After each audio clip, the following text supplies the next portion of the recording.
Kapamilya, sa ini nga trip ang kagtuan ta isa sa pinakasikat kag kilala nga lugar sa Pilipinas, ang Bohol. Halin diri sa Bacolod, pwede ta kasakay bus to Dumaguete, then fast craft to Bohol. Mga 2 hours. Kung halin ka naman sa Cebu, ma-fast craft ka to Bohol, mga 1 hour and 45 minutes naman ang biyahe. Mapabohol ta Tagbilaran, 8 o'clock amon trip. Service nila sila diya sa Tagbilaran, apaka pa supercut. Oh! Yes! Dali lang, may interviewon ta. My friend, what's your name? My name is Tiger. Tiger. Yeah.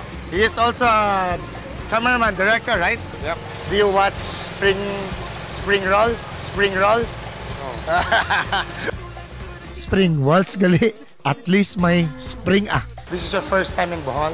Yes. That's why you're But going. we hope we get a room. We have not booked and I think so many people go there. Ah, really? Yeah. Hala, basi tuod wala na kami istaran sa Bohol. Ano abi kay kadamo gid sang ka pa Bohol? Morning. Bohol?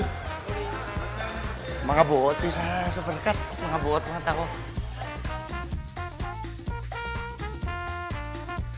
Abi Ramon, late na kami.